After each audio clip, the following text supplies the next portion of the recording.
നമസ്കാരം. കേരളത്തിലേക്ക് ലഹരി ഒഴുകുകയാണ്. ലഹരി മരുന്നുമായി പിടിയിലാകുന്നവരിൽ വിദ്യാർത്ഥികളും രാഷ്ട്രീയ പ്രവർത്തകരും ഉദ്യോഗസ്ഥരും ഒക്കെയുണ്ട്. കളമശ്ശേരി പോളിടെക്നിക് ഹോസ്റ്റലിൽ നടന്ന വൻ കഞ്ചാവ് വേട്ടയിൽ ഞെട്ടിക്കുന്ന വിവരങ്ങളാണ് പുറത്തുവരുന്നത്. ഈ വാർത്തയുടെ വിശദാംശങ്ങളാണ് സ്പോട്ട് ലൈവ് ആദ്യം പരിശോധിക്കുന്നത്. എല്ലാ പ്രേക്ഷകർക്കും സ്വാഗതം.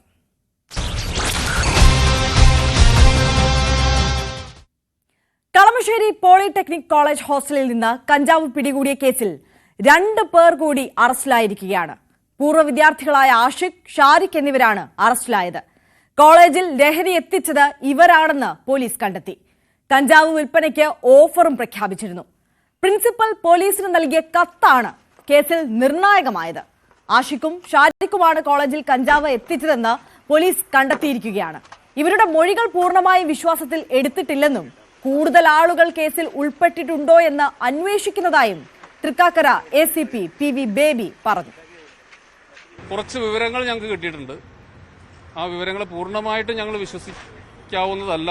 അതിനെക്കുറിച്ച് സപ്പോർട്ട് ചെയ്യുന്ന മറ്റ് തെളിവുകൾ കിട്ടിയാൽ മാത്രമേ അത് ഞങ്ങൾ പൂർണ്ണമായിട്ട് വിശ്വസിക്കാൻ കഴിയുള്ളൂ.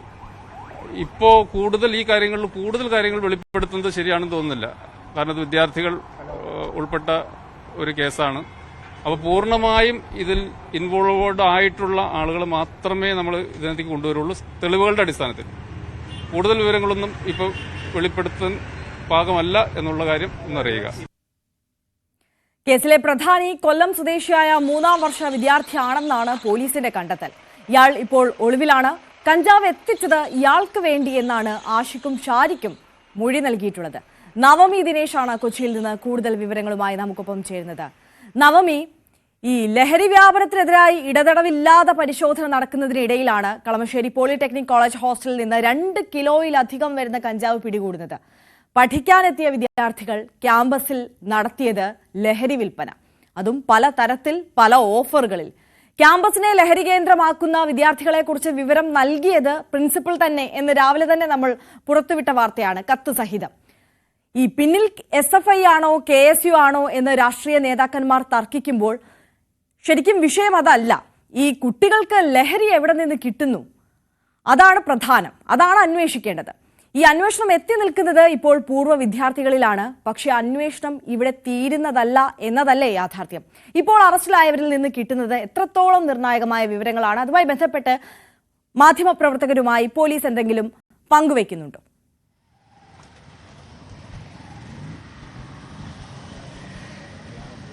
ആര്യ പറഞ്ഞത് കൃത്യമായിട്ടുള്ള കാര്യമാണ്. ഇതിൽ SFI ആണോ KSU വിദ്യാർത്ഥികളാണോ ഉൾപ്പെട്ടത് എന്നതല്ല ഇവിടെ ഏറ്റവും പ്രധാനപ്പെട്ട കാര്യം. നമ്മുടെ കോളേജുകളിലെ, നമ്മുടെ സ്കൂളുകളിലെ വിദ്യാർത്ഥികൾക്ക് അവർക്ക് എങ്ങനെയാണ് ലഹരി കിട്ടുന്നത്, അവർ ആരിൽ നിന്നാണ് ലഹരി വാങ്ങുന്നത്, എത്ര വർഷമായി ലഹരി ഉപയോഗിക്കുന്നുണ്ട്, അവർ മറ്റുള്ളവർക്ക് കൈമാറുന്നുണ്ടോ, ഇങ്ങനെയുള്ള കാര്യങ്ങളാണ് നമ്മൾ കണ്ടെത്തേണ്ടത്. പോലീസ് ആ രീതിയിൽ തന്നെയാണ് അന്വേഷണം നടത്തിക്കൊണ്ടു പോകുന്നതും.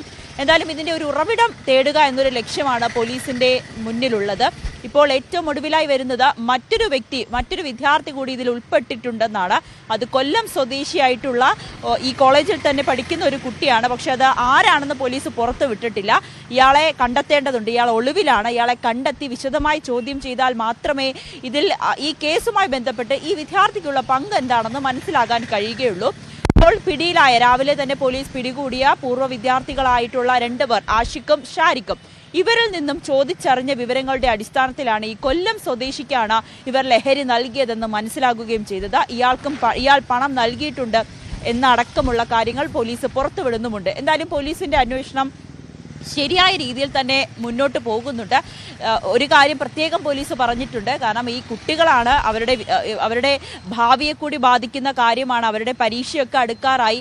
ആ ഒരു സാഹചര്യത്തിൽ വെറുതെ ഒരു ഊഹാപോഹത്തിൻ്റെ പേരിൽ കുട്ടികളെ വിളിച്ചുയർത്തുകയോ ചോദ്യം ചെയ്യുകയും അല്ലെങ്കിൽ മൊഴിയെടുക്കലൊന്നുമല്ല. കൃത്യമായിട്ടുള്ള തെളിവുകൾ ലഭിച്ചതിന് ശേഷം മാത്രമായിരിക്കും കുട്ടികളിലേക്കുള്ള ഒരു അന്വേഷണവും കൂടുതൽ ചോദ്യം ചെയ്യലും മൊഴിയെടുപ്പും ആ ഒരു രീതിയിലേക്ക് പോവുക എന്നൊരു മാതൃകാപരമായിട്ടുള്ള തീരുമാനം തന്നെയാണ് പോലീസിന്റെ ഭാഗത്ത് നിന്നും ഉണ്ടായിരിക്കുന്നത്.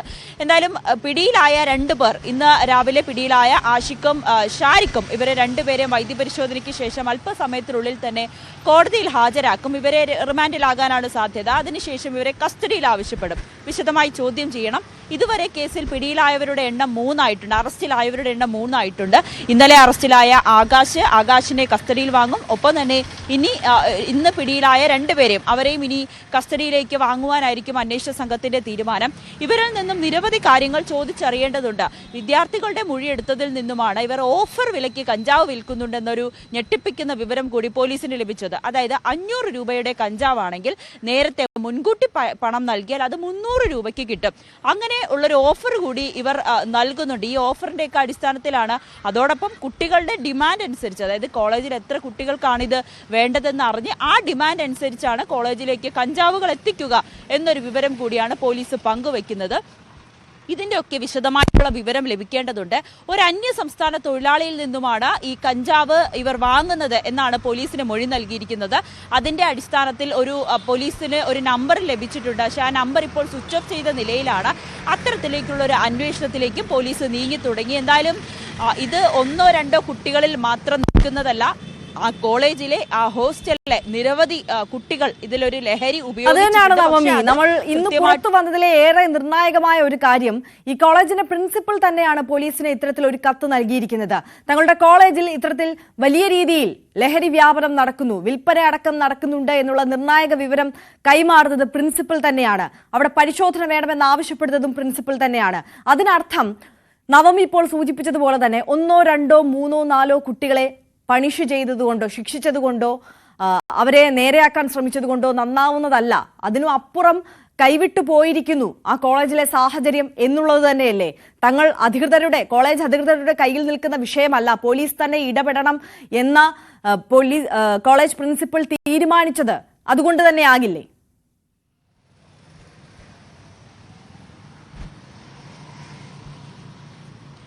ആര്യ, പലപ്പോഴും ഇങ്ങനെയുള്ള സംഭവങ്ങൾ നടക്കുമ്പോൾ ഒരു കോളേജ് അധ്യാപകർ എന്ന നിലയിൽ അല്ലെങ്കിൽ മാതാപിതാക്കളൊക്കെ തങ്ങളുടെ കുട്ടികളെ സംരക്ഷിക്കുന്ന ഒരു നിലപാടായിരിക്കും പൊതുവെ എടുക്കുക. നമുക്ക് ഇതിനു മുൻപ് നമ്മൾ പല വാർത്തകളും ചെയ്യുമ്പോഴും കേൾക്കുമ്പോഴൊക്കെ അങ്ങനെയാണ് സംഭവിക്കുന്നത്.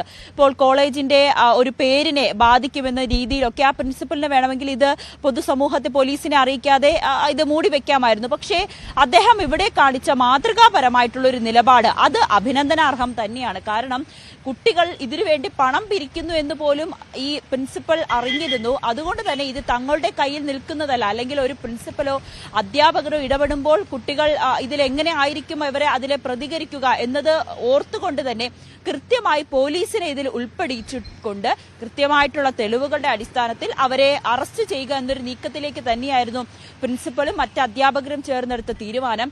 അതിന്റെ അടിസ്ഥാനത്തിലാണ് DCPക്ക് കത്ത് നൽകിയത്.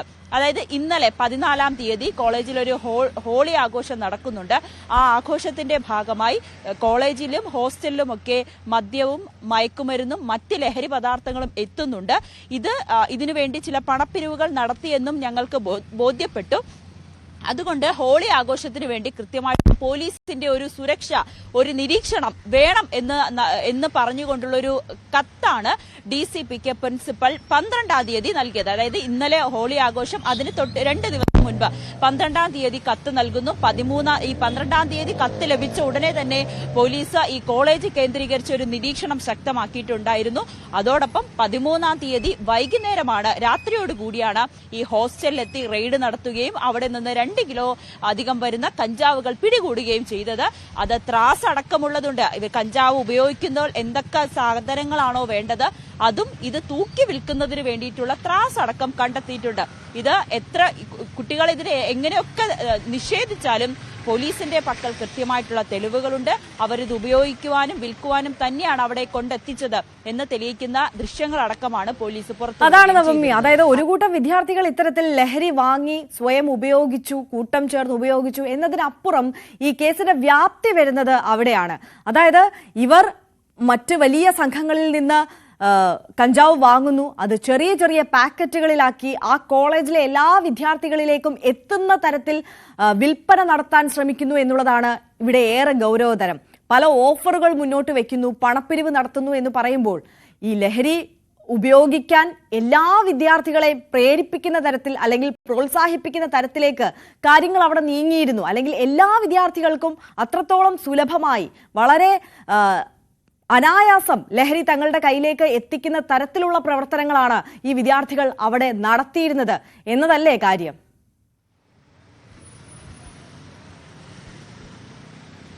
ആര്യ, ഇന്ന് പിടിയിലായ പോലീസ് അറസ്റ്റ് ചെയ്ത രണ്ട് പൂർവ്വ വിദ്യാർത്ഥികളായിട്ടുള്ള ഷാരിഖും ആഷിഖും ഇവർ രണ്ടുപേരും പോലീസിനോട് പറഞ്ഞത് കുട്ടികളുടെ ഡിമാൻഡ് അനുസരിച്ച്, അതായത് അവർ പറയുന്നതനുസരിച്ച് ഞങ്ങൾ അവിടെ എത്തിക്കുന്നു എന്നൊരു കാര്യമാണ്. അതായത് അവിടെ ഡിമാൻഡുണ്ട്, കോളേജിൽ ഈ ലഹരിക്ക് വേണ്ടിയിട്ടുള്ള ഡിമാൻഡുണ്ട്. ആ ഡിമാൻഡിന്റെ അടിസ്ഥാനത്തിൽ തന്നെയാണ് ഇവർക്ക് ലഹരി എത്തുന്നതെന്ന് ആ മൊഴിയിൽ നിന്ന് തന്നെ വ്യക്തമാണ്. അങ്ങനെയെങ്കിൽ ഇത് ആദ്യത്തേതല്ല, ഈ ഹോളിയോടനുബന്ധിച്ചല്ല, അതിനു മുൻപും ആ കുട്ടികൾ അവിടെ ലഹരി ഉപയോഗിച്ചിട്ടുണ്ടെന്ന് ഉപയോഗിക്കുന്നവരാണ് എന്നത് തന്നെയാണ് ഈ പിടിയിലായ അറസ്റ്റിലായ പ്രതികളിൽ നിന്നുമൊക്കെ മനസ്സിലാകുന്നത്.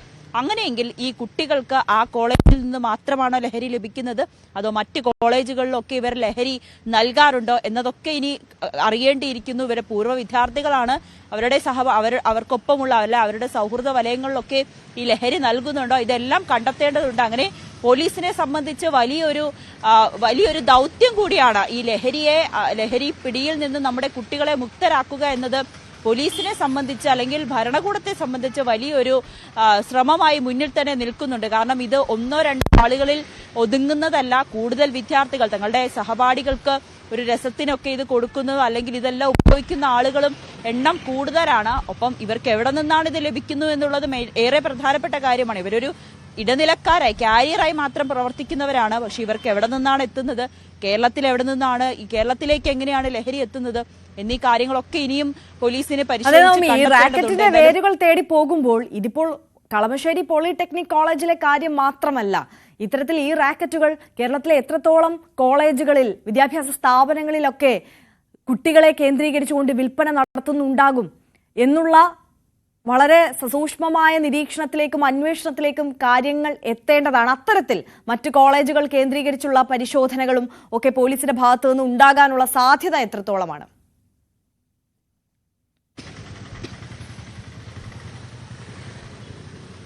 ആര്യ, കുറച്ച് അധികം ദിവസങ്ങളായി, ഏകദേശം ഒരു മാസത്തോളമായി പോലീസ് അല്ലെങ്കിൽ സർക്കാർ വലിയ ജാഗ്രതയോടുകൂടി തന്നെയാണ് ഈ ലഹരിയുടെ പിടിയിൽ നിന്നും നമ്മുടെ കുട്ടികളെ മുക്തരാക്കുന്നതിന് വേണ്ടിയിട്ടുള്ള നടപടികളൊക്കെ സ്വീകരിച്ചു വരുന്നത്. അതിൽ മാധ്യമങ്ങൾ, അടക്കമുള്ള മാധ്യമ പ്രവർത്തകർക്കും മാധ്യമങ്ങൾക്കുമൊക്കെ അതിൽ വലിയ പങ്കുണ്ട്. കാരണം നമ്മളെല്ലാവരും ഒറ്റക്കെട്ടായി തന്നെ ഈ ഒരു ലഹരിക്കെതിരെ വലിയ രീതിയിൽ ക്യാമ്പയിനുകൾ സംഘടിപ്പിക്കുകയും ബോധവൽക്കരണം സംഘടിപ്പിക്കുകയും ഒക്കെ ചെയ്യുന്ന ഒരു സാഹചര്യമാണ്. അങ്ങനെ കേരളം ഒന്നടങ്കം ഒന്നിച്ചു നിന്നുകൊണ്ടാണ്, അവിടെ രാഷ്ട്രീയമോ മതമോ ഒന്നും തന്നെ ബാധിക്കുന്നില്ല. നമ്മുടെ കുട്ടികൾ, നമ്മുടെ സ്കൂളിൽ പഠിക്കുന്ന അല്ലെങ്കിൽ നമ്മുടെ ഭാവി തലമുറയെ സംരക്ഷിക്കുന്നതിന് വേണ്ടിയിട്ടുള്ള ഒരു ദൗത്യം എന്നോണം നമ്മളെല്ലാവരും ഒറ്റക്കെട്ടായി മുന്നോട്ട് പോകുന്ന ഈ ഒരു ഘട്ടത്തിൽ പോലീസിനെ സംബന്ധിച്ച് ഈ കുട്ടികളിലേക്ക് എത്തിക്കുക, അല്ലെങ്കിൽ കുട്ടികൾക്കപ്പുറത്തേക്ക് മാതാപിതാക്കളെ അല്ലെങ്കിൽ അധ്യാപകരെ, ഇവരെയാണ് ആദ്യം ബോധവൽക്കരിക്കുന്നത്. കാരണം ഒരു കുട്ടിയുടെ മാറ്റം ഏറ്റവും ആദ്യം തിരിച്ചറിയുന്നത് മാതാപിതാക്കളും അധ്യാപകരുമായിരിക്കും. അപ്പോൾ അവരെ ബോധവൽക്കരണം നടത്തുക. ഇങ്ങനെ നിങ്ങളുടെ കുട്ടികൾ അല്ലെങ്കിൽ കുട്ടികളുടെ സുഹൃത്തുക്കൾ ലഹരി ഉപയോഗിക്കുന്നു എന്ന വിവരം ലഭിച്ചാൽ അത് കൃത്യമായി പോലീസിനെ അറിയിക്കുക, അവർക്ക് വേണ്ടിയിട്ടുള്ള കൗൺസിലിംഗ് കൊടുക്കുക. അങ്ങനെ വലിയ രീതിയിൽ ഒറ്റക്കെട്ടായി തന്നെ നമുക്ക് ഈ ലഹരിക്കെതിരായിട്ടുള്ള പോരാട്ടത്തിൽ മുന്നോട്ട് പോകുന്നുണ്ട്. അതിൽ പോലീസ് സസൂക്ഷ്മം തന്നെ പരിശോധനകൾ അല്ലെങ്കിൽ ഒരു ജാഗ്രത പുലർത്തുന്നുണ്ട്. കൊച്ചി നഗരത്തെ സംബന്ധിച്ച് നമുക്കറിയാം ആര്യ, എപ്പോഴും ലഹരി സുലഭമായി ലഭിക്കുന്ന ഒരു ഇടമായി മാറിക്കഴിഞ്ഞിരിക്കുന്നു. കാരണം രാത്രി സമയങ്ങളിൽ ഈ ആളുകൾ കൂടുന്ന ഇടമെന്നോ ഒഴിഞ്ഞ ഇടമെന്നോ ഒന്നും നോക്കാതെ പരസ്യമായി ലഹരി വലിച്ചിരിക്കുന്ന കുട്ടികളെ ഒക്കെ നമ്മൾ കാണുന്നുണ്ട്. ഇതെല്ലാം പോലീസിനെ പലതവണ അറിയിച്ചിട്ടുണ്ടെങ്കിൽ പോലും അവരുടെ ഒരു കൃത്യമായിട്ടുള്ള പെട്രോളിങ്ങോ നിരീക്ഷണമോ ഒന്നും പലയിടങ്ങളിലും ഉണ്ടായിരുന്നില്ല. പക്ഷെ ഇപ്പോൾ സ്ഥിതി മാറി. പോലീസ് കർശനമായി തന്നെ മുന്നോട്ട് വന്നിട്ടുണ്ട്, പരിശോധനകൾ ശക്തമാക്കിയിട്ടുണ്ട്. ഇങ്ങനെ തന്നെ മുന്നോട്ട് പോയി കഴിഞ്ഞാൽ നമ്മുടെ കുട്ടികളെ ലഹരിയുടെ പിടിയിൽ നിന്നും മുക്തരാക്കാൻ കഴിയുമെന്നത് ഉറപ്പാണ്. ഒപ്പം ഇവർക്ക് വേണ്ടിയിട്ടുള്ള ബോധവൽക്കരണം, ഇവരെ പിടികൂടി ജയിലിലാക്കുക എന്നതിനപ്പുറത്തേക്ക് ഇവർ ഉപയോഗിക്കാതിരിക്കാൻ അല്ലെങ്കിൽ ഇതിന്റെ ഒരു ദൂഷ്യഫലം എന്താണെന്ന് അവരെ ബോധ്യപ്പെടുത്തി കൊടുക്കാൻ ഒരു ബോധവൽക്കരണം കൂടി വേണം. അതിനുള്ള നടപടികളിലേക്ക് കൂടി കടക്കുന്നുണ്ട്. എന്തായാലും നവമി ദിനേശാണ് കൊച്ചിയിൽ നിന്ന് സമഗ്രമായ വിവരങ്ങൾ നൽകിയത്. എന്തായാലും നമ്മൾ കളമശ്ശേരിയിൽ നിന്ന് ആലപ്പുഴയിലേക്ക് എത്തുമ്പോൾ ഈ ലഹരി കണ്ണികൾ പൊട്ടിക്കാൻ പോലീസ് ഉദ്യോഗസ്ഥരുടെ ഭാഗത്തു നിന്നും എക്സൈസിന്റെ ഭാഗത്തു നിന്നും ഒക്കെ വലിയ രീതിയിലുള്ള നടപടികൾ ഉണ്ടാകുമ്പോൾ ആലപ്പുഴയിൽ കാര്യങ്ങൾ അല്പം വ്യത്യസ്തമാണ്. ആലപ്പുഴയിൽ CPM ബ്രാഞ്ച് സെക്രട്ടറി വിഘ്നേഷിൽ നിന്ന് MDMA പിടിച്ചെടുത്ത കേസിൽ പ്രതിക്കായി ഒത്തുകളിക്കുകയാണ് അവിടുത്തെ സൗത്ത് പോലീസ്. കേസ് അന്വേഷണത്തിന് പ്രാഥമിക നടപടിക്രമങ്ങളിൽ പോലും വീഴ്ച സംഭവിച്ചു. നാർക്കോട്ടിക് ഡ്രഗ് പരിശോധനയിൽ കൈക്കൊള്ളേണ്ട പരിശോധനാ മാനദണ്ഡവും പാലിച്ചില്ല. പണമിടപാടുകൾ സംബന്ധിച്ച വിവരങ്ങളും കണ്ടെത്താൻ ശ്രമമുണ്ടായില്ല. ശരണ്യ സ്നേഹജൻ ചേരുന്നുണ്ട് ആലപ്പുഴയിൽ നിന്ന്. ശരണ്യ, ഒരു ഭാഗത്ത് പോലീസ് ഉദ്യോഗസ്ഥർ ഇത്തരത്തിൽ അഹോരാത്രം പണിയെടുക്കുകയാണ് ലഹരി സംഘങ്ങളെ പിടികൂടാൻ, അവരുടെ ഉറവിടം കണ്ടെത്താൻ, അത് ഉന്മൂലനം ചെയ്യാൻ. പക്ഷേ മറുസൈഡിൽ ഇവിടെ ആലപ്പുഴ സൗത്ത് പോലീസ് സ്റ്റേഷനിലെ ഉദ്യോഗസ്ഥർ ഒരു ലഹരി വിൽപ്പനക്കാരന്, പാർട്ടി നേതാവിന് കുടപിടിക്കുകയാണ്. ഈ ഒത്തുകളിയുടെ വാർത്തകളുമായി ബന്ധപ്പെട്ട അല്ലെങ്കിൽ ഇത്തരത്തിൽ ഉള്ള സംഭവങ്ങൾ ഈ പ്രദേശത്തെ സംബന്ധിച്ച് ഇത് പുത്തരിയല്ല. പക്ഷേ ഇത് നമ്മൾ നേരത്തെ മുതൽ ചർച്ച ചെയ്യുന്ന വിഷയമാണ്. ഇന്ന് രാവിലെ മുതൽ നമ്മൾ ഈ വാർത്ത നൽകുന്നുണ്ട്, ചർച്ചയാക്കുന്നുണ്ട്. വാർത്തകളിൽ നിറയുമ്പോഴെങ്കിലും സൗത്ത് പോലീസ് സ്റ്റേഷനിലെ പോലീസുകാരുടെ നയത്തിൽ ഒരല്പമെങ്കിലും അയവ് വരുന്നുണ്ടോ?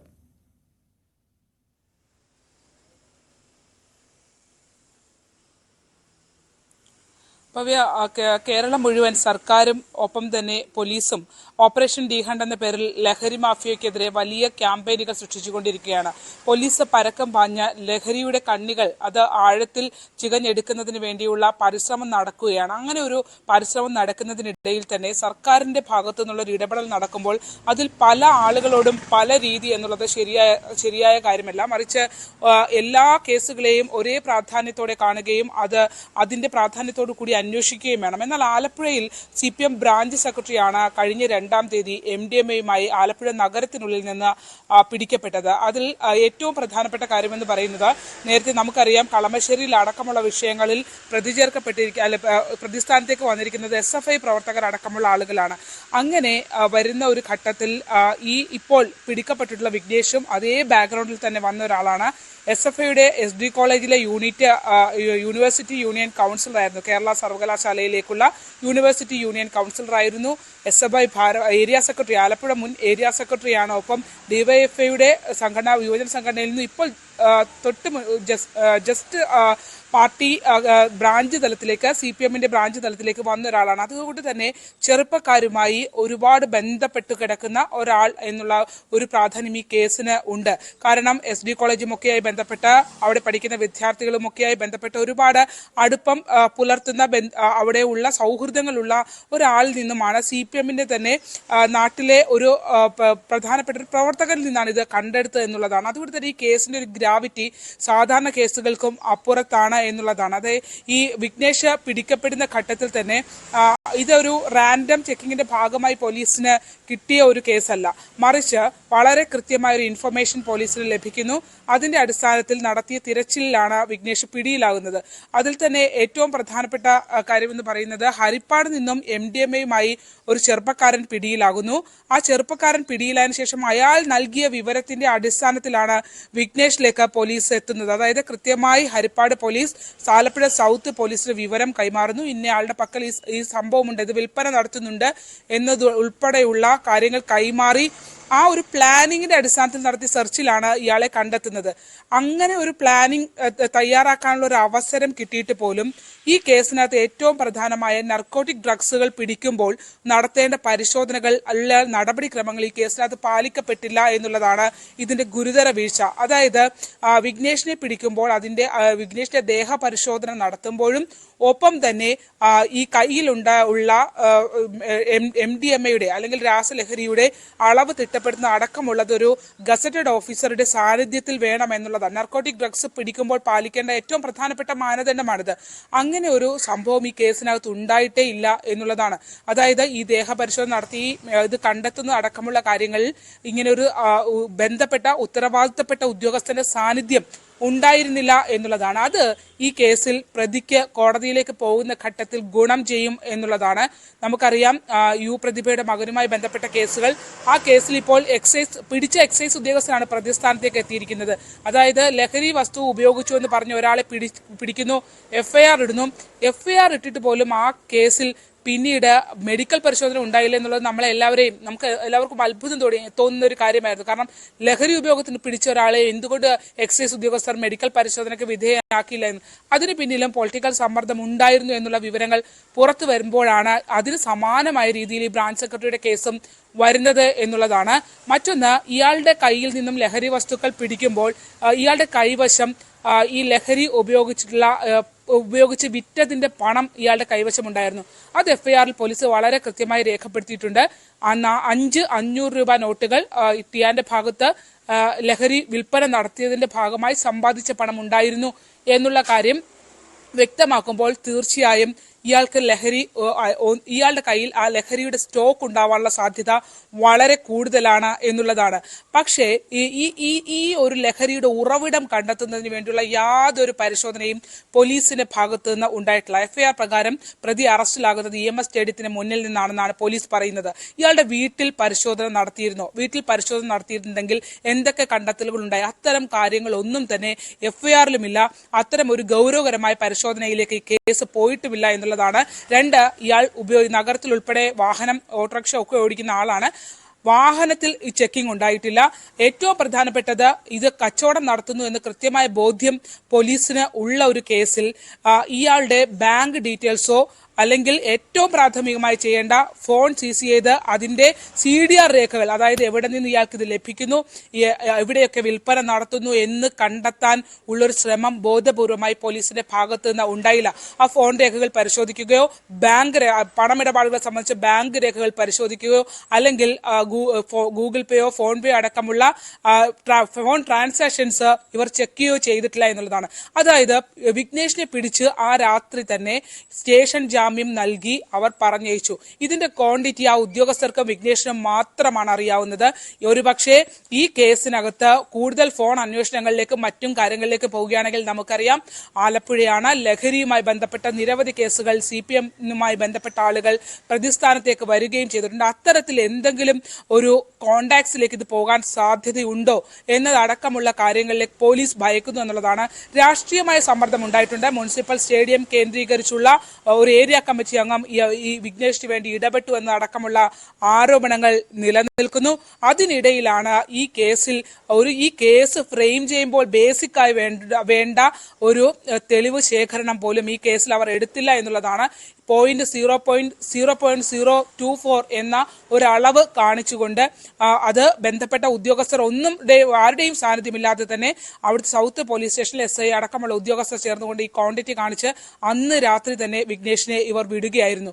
അതിൽ ഏറ്റവും നമുക്ക് അറിയാൻ കഴിഞ്ഞിട്ടുള്ള ഒരു വിവരം എന്ന് പറയുന്നത്, ഈ പോലീസ് സ്റ്റേഷനിൽ MDMA കേസുകൾ അടക്കം പരിശോധനയ്ക്ക് പോകുമ്പോഴും അറസ്റ്റിലേക്ക് പോകുമ്പോഴും അവിടെ ബന്ധപ്പെട്ട സ്റ്റേഷൻ ഓഫീസറെ അടക്കം ഇത് അറിയിക്കേണ്ടതാണ്. പക്ഷേ ബന്ധപ്പെട്ട സ്റ്റേഷൻ ഓഫീസർ പോലും ഈ കാര്യങ്ങൾ അറിഞ്ഞിരുന്നില്ല എന്നുള്ളതാണ് നമുക്ക് ലഭ്യമാകുന്ന വിവരം. അതുപോലും ആ സ്റ്റേഷനിലെ ഉദ്യോഗസ്ഥർ, അതായത് ഈ താഴെയുള്ള ഉദ്യോഗസ്ഥർ മറച്ചുവെച്ച് കൃത്യമായൊരു ഗുണകരമായൊരു ഇളവ് നൽകുന്ന രീതിയിലുള്ള ഒരു ഇടപെടൽ സൗത്ത് പോലീസിന്റെ ഭാഗത്ത് നിന്ന് ഉണ്ടായിട്ടുണ്ട് എന്നുള്ളതാണ്. ഇത് തന്നെയാണ് MDMA-യുമായി ബന്ധപ്പെട്ട മറ്റ് ലഹരി വസ്തുക്കളുമായി ബന്ധപ്പെട്ട സർക്കാർ നടത്തുന്ന പരിശ്രമത്തെ പരാജയപ്പെടുത്തുന്ന രീതിയിലുള്ള ഒരു ഇടപെടലാണ്. അത് മറ്റൊരു കാര്യം കൂടി, അതായത് സാധാരണ തരത്തിൽ ഇത്തരത്തിൽ ഒരു നേതാവ് വളരെ ഗൗരവതരമായ ലഹരി കേസിൽ അടക്കം പിടിയിലാകുമ്പോൾ ആ വ്യക്തിയെ തള്ളിപ്പറയാനോ എങ്കിലും രംഗത്തേക്ക് വരേണ്ടതാണ് ജില്ലാ നേതൃത്വമെങ്കിലും. പക്ഷേ ആലപ്പുഴയിൽ അത് പ്രതീക്ഷിക്കേണ്ട എന്നാണോ?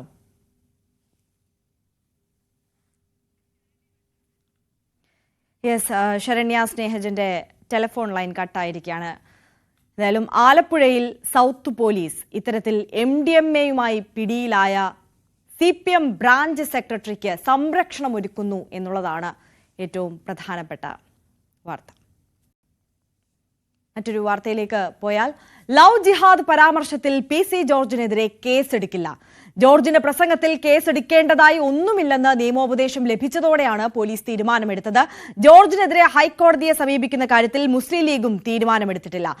ശ്രീജിത്ത് കോട്ടയത്ത് നിന്ന് വിവരങ്ങളുമായി ചേരുകയാണ്. ശ്രീജിത്ത്, തുടക്കം മുതൽ തന്നെ പോലീസിന് ഈ വിഷയത്തിൽ കേസെടുക്കുന്നതുമായി ബന്ധപ്പെട്ട ആശയക്കുഴപ്പങ്ങൾ നിലനിന്നിരുന്നു.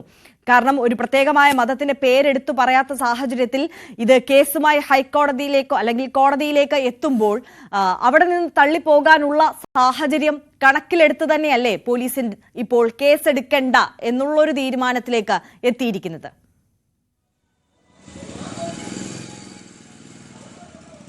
അതെ, തീർച്ചയായും അങ്ങനെ തന്നെയാണ്. കാരണം ഈ ഒരു പരാതികൾ ഉയർന്നു വന്ന സാഹചര്യത്തിൽ പോലീസ് PC ജോർജിന്റെ പ്രസംഗം പൂർണ്ണമായും കേട്ടിരുന്നു. കേട്ടതിൽ നിന്ന് പോലീസിന് നേരിട്ട് പെട്ടെന്നൊരു കേസെടുക്കാൻ പോലീസ് തയ്യാറാകാത്തത് തന്നെ ഇങ്ങനൊരു കേസെടുത്താൽ നിലനിൽക്കുമോ എന്ന സംശയം ഉള്ളതുകൊണ്ട് തന്നെയാണ്. പ്രത്യേകിച്ച് മതവിദ്വേഷം എന്ന് പറയുമ്പോൾ ഏതെങ്കിലും ഒരു മതത്തെ അധിക്ഷേപിച്ചുകൊണ്ട് അതിൽ കൃത്യമായി നേരത്തെ നടത്തിയ പ്രസംഗങ്ങളിലൊക്കെ പോലെ ഒന്നും തന്നെ പറയുന്നില്ല. മാത്രവുമല്ല, ഈ ഒരു കേസുമായി ബന്ധപ്പെട്ട ഒരു നിയമോപദേശം തന്നെ തേടാം എന്ന തീരുമാനത്തിലേക്ക് പോലീസ് എത്തുകയും ചെയ്യുകയായിരുന്നു.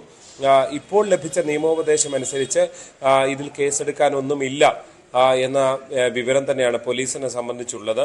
എന്തായാലും അതുകൊണ്ട് തന്നെ പോലീസ് ഇപ്പോൾ എന്തായാലും കേസെടുക്കേണ്ട എന്ന തീരുമാനത്തിലേക്ക് എത്തിയെന്നാണ് നമുക്ക് മനസ്സിലാക്കാൻ സാധിക്കുന്നത്. അതേസമയം തന്നെ നേരത്തെ തന്നെ ഈരാറ്റുപേട്ടയിലെ യൂത്ത് ലീഗ് മുനിസിപ്പൽ കമ്മിറ്റിയാണ് ഈ കേസുമായി മുന്നോട്ട് പോയിരുന്നത്.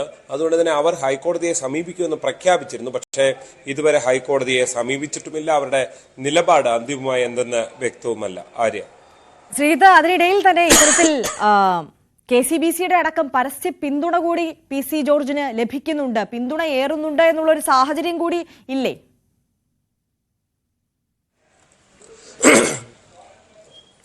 തീർച്ചയായും ആര്യ, അതൊരു വളരെ പ്രധാനപ്പെട്ടതാണ്. ഇതിൽ വളരെ നിർണായകവുമാണ്. കാരണം PC ജോർജ് പറഞ്ഞ കാര്യങ്ങളെല്ലാം വസ്തുതയാണ് എന്ന് പറഞ്ഞുകൊണ്ട് KCBC എന്നുള്ളതിനപ്പുറത്തേക്ക് KCBC മദ്യവിരുദ്ധ സമിതിയാണ് ആദ്യം പ്രസ്താവന ഇറക്കിയത്.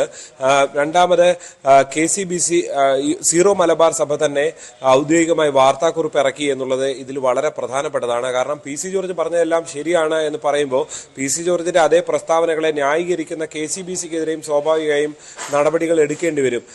മാത്രമല്ല, BJP അതിനു മുൻപ് തന്നെ ഇതേപോലെ PC ജോർജ് പറഞ്ഞതെല്ലാം ആവർത്തിച്ച് BJP നേതാക്കൾ ചാനൽ ചർച്ചകളിൽ പറയുകയും ചെയ്യുന്നു. അങ്ങനെ മുൻപില്ലാത്ത വിധം PC ജോർജിന് പിന്തുണയുമായി BJP നേതാക്കളും KCBCയും ഒക്കെ എത്തിയതോടെ സർക്കാരും ഫലത്തിൽ പ്രതിസന്ധിയിലായി എന്ന് തന്നെ പറയേണ്ടി വരും. ഇങ്ങനെയുള്ള നിലപാടുകൾക്കെല്ലാം ശേഷം കേസെടുത്ത് മുന്നോട്ട് പോയാൽ അത് KCBC അല്ലെങ്കിൽ സീറോ മലബാർ സഭ ആകപ്പാടെ അതിനെതിരെ രംഗത്ത് വരുന്ന സ്ഥിതിവിശേഷം ഉണ്ടാകും. അത് രാഷ്ട്രീയമായി BJPക്ക് ഒരു നേട്ടമായി മാറും. BJP നേതാവ് കൂടിയാണ് ഷോൺ ജോർജ്. അതുകൊണ്ട് തന്നെ അത് PC ജോർജ് അതുകൊണ്ട് തന്നെ അത് BJPക്ക് ഒരു നേട്ടമായി മാറുമെന്ന വിലയിരുത്തൽ CPM-ലടക്കം ഉണ്ടായിട്ടുണ്ട്. അതെല്ലാം കൂടി പരിഗണിച്ചുകൊണ്ടാണ് ഇപ്പോഴൊരു കേസ് എടുക്കേണ്ട എന്ന നിലപാടിലേക്ക് എത്തിയത്. മുസ്ലിം ലീഗിലും UDF-ലും ഒക്കെ സമാനമായ അഭിപ്രായങ്ങളുണ്ട്. പ്രത്യേകിച്ച് ഈ കേസുകളെല്ലാം ഉണ്ടാകുന്ന സമയത്ത് PC ജോർജ് നിലവിലൊരു വാർത്താ സമ്മേളനം നടത്തിയാൽ കിട്ടുന്ന പബ്ലിസിറ്റിക്ക് അപ്പുറത്തേക്ക് വലിയ പബ്ലിസിറ്റിയാണ്, മാധ്യമ ശ്രദ്ധയാണ് ഈ ഒരു സംഭവങ്ങളിലൊക്കെ ഉണ്ടാകുന്നത്. അതുകൊണ്ട് തന്നെ ആ നിലയിൽ കാര്യങ്ങൾ മുന്നോട്ട് പോകുന്നത് രാഷ്ട്രീയമായി ഗുണം ചെയ്യുമോ എന്ന ആലോചന ലീഗിലുണ്ട്. അതേസമയം തന്നെ അവർ ഹൈക്കോടതിയിലെ അഭിഭാഷകരുമായി ആശയവിനിമയം തുടരുകയാണ് എന്നാണ് ഇന്നും അറിയിച്ചത്. പക്ഷേ അഭിഭാഷകരാരും തന്നെ കേസുമായി മുന്നോട്ട് പോകാമെന്നൊരു അഭിപ്രായം ഇതുവരെ പറഞ്ഞിട്ടില്ല. അതുകൊണ്ട് തന്നെ ഈ ദിവസങ്ങളിൽ ഒരുപക്ഷെ അവർ കേസുമായി പോകുമോ ഇല്ലയോ എന്നുള്ള കാര്യത്തിൽ വരും ദിവസങ്ങളിൽ അറിയാൻ സാധിക്കും. എന്തായാലും നിലവിൽ ഇത് രാഷ്ട്രീയമായി PC ജോർജിനെ സംബന്ധിച്ച ആശ്വാസമാണ്. നിലവിൽ അത് ഗുണപരമാണ് എന്ന് തന്നെ പറയേണ്ടി വരും. തീർച്ചയായും. ശ്രീജിത്താണ് കോട്ടയത്ത് നിന്ന് വിവരങ്ങൾ നൽകിയത്. എന്തായാലും ലവ് ജിഹാദ് പരാമർശത്തിൽ തൽക്കാലം PC ജോർജിനെ ആശ്വസിക്കാം. കേസ് എടുക്കേണ്ട എന്ന തീരുമാനത്തിലേക്ക് പോലീസ് എത്തിയിരിക്കുകയാണ്. പ്രത്യേകമായ ഒരു മതവിഭാഗത്തെ പേരെടുത്ത് പരാമർശിക്കാത്തതിനാൽ ഇത് കോടതിയിൽ പോയാൽ നിലനിൽക്കില്ല എന്ന നിയമോപദേശം കിട്ടിയ സാഹചര്യത്തിലാണ് പോലീസ് കേസെടുക്കേണ്ട എന്ന തീരുമാനത്തിലേക്ക് എത്തിയിരിക്കുന്നത്. ക്രിപ്റ്റോ കറൻസിയുടെ മറവിൽ 1.5 ലക്ഷം കോടി രൂപയുടെ തട്ടിപ്പ് നടത്തിയ അലക്സേജ് വർക്കലയിൽ കഴിഞ്ഞിരുന്നത് സോയ വില്ല എന്ന ഹോം സ്റ്റേയിലാണ്. 5 വർഷത്തേക്ക് ഹോം സ്റ്റേ വാടകയ്ക്കെടുത്തായിരുന്നു പ്രതിയുടെ കേരളത്തിലെ നീക്കങ്ങൾ. വർക്കല സ്വദേശി സിനി, റഷ്യക്കാരനായ റോമൻ എന്നിവരുടെ പങ്കാളിത്തത്തിലായിരുന്നു ഹോം സ്റ്റേ എടുത്തിരുന്നതെന്നാണ് വിവരം. 5 വർഷത്തിനിടെ പലതവണ അലക്സേജ് ഇവിടെ വന്നുപോയിരുന്നു. അലക്സേജിനെ ഡൽഹി പട്യാല ഹൌസ് കോടതിയിൽ ഹാജരാക്കിയിരിക്കുകയാണ്. വി വിനോദ് കൂടുതൽ വിവരങ്ങൾ നൽകും. വിനോദ്, കേരളത്തിൽ പിടിയിലായ ഈ അന്താരാഷ്ട്ര കുറ്റവാളിയെ സംബന്ധിച്ച്, അയാൾ ഇവിടെ കേരളത്തിൽ നടത്തിയ നീക്കങ്ങളെ സംബന്ധിച്ചൊക്കെ വളരെ ഗുരുതരമായ വിവരങ്ങളാണല്ലോ, നിർണായകമായ വിവരങ്ങളാണല്ലോ പുറത്തുവരുന്നത്.